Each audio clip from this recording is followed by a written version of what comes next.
अल्लाह के नबी जनाब मोहम्मद रसूलुल्लाह सल्लल्लाहु ताला अलैहि वसल्लम से पहले कि अंबिया किराम की जिंदगियों को हम देखते हैं, उनकी कैफियत यह है कि वो एक कलीसा बनाते थे, एक इबादत खाना बनाते थे, गिरजाघर बनाते थे, एक माबद बनाते थे। और उनके लिए हुक्म ये था कि आदमी अपने घर के अंदर नहीं पढ़ सकता है, आदमी दूसरी जगहों पर अल्लाह की इबादत उस अंदाज में नहीं कर सकता है। अगर अल्लाह की इबादत इस अंदाज में करनी है तो उसके लिए जरूरी था कि उस माबद के अंदर जाए, जरूरी था कि उस इबादत खाने के अंदर जाए। लेकिन ये हुजूर सरवरे कायनात अलैहिस्सलातु व तस्लीम की खुसूसियत है कि आप फरमाते हैं जो लियत अर्द मसाजिदा, पूरी रुए जमीन हमारे लिए मस्जिद बना दी गई है। हम अपने घरों के अंदर भी पढ़ें वो हमारे लिए मस्जिद है, हम यहाँ पढ़ें वो हमारे लिए मस्जिद है। सड़कों पर अगर अच्छी और पाक जगह हमें पढ़ने के लिए मयसर आ जाए वो भी हमारे लिए मस्जिद है। गोया हमारे लिए ऐसा नहीं करार दिया गया कि अगर इंसान किसी ऐसी जगह पर है जहाँ पर ऐसी मस्जिद का वजूद नहीं है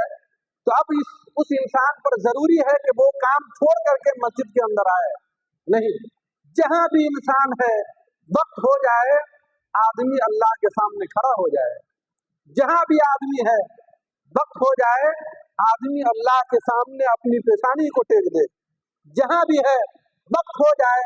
आदमी अल्लाह रब्बुल इज्जत की इबादत में मशगूल हो जाए, मशगूल हो जाए। आप फरमाते हैं कि जिन 6 चीजों की वजह से मुझे अल्लाह ताला ने दूसरे अंबिया पर फजीलत बख्शी है उसके अंदर एक मस्जिद भी है। पूरी रुए जमीन हुजूर के लिए मस्जिद बना दी गई और हुजूर के सदक़े में हमारे लिए मस्जिद बना दी गई। हम जहाँ पढ़े वो हमारे लिए मस्जिद है। इस हदीस से सिर्फ यही बात नहीं समझ में आती है कि जहाँ भी हम पढ़ेंगे वो हमारे लिए मस्जिद होगी और हमारी नमाज अदा हो जाएगी। नहीं, इसके अंदर एक बात ये भी है कि जिस तरीके से मस्जिद की हुर्मत हमारे निगाह में इस अंदाज में होती है कि यहाँ आदमी झूठ नहीं बोल सकता है, यहाँ आदमी चुगलखोरी नहीं करता है, यहाँ आदमी फहश का इर्तिकाब नहीं करता है, यहाँ आदमी बुराइयों का इर्तिकाब नहीं करता है,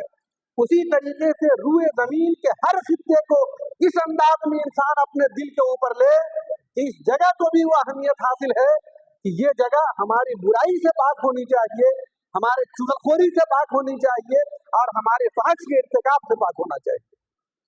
गोया पूरी रुए जमीन की अहमियत इस अंदाज में बयान की गई कि जिस तरीके से मस्जिदों के अंदर हमारी कैफियत ये होनी चाहिए कि हम सिर्फ अल्लाह की इबादत करें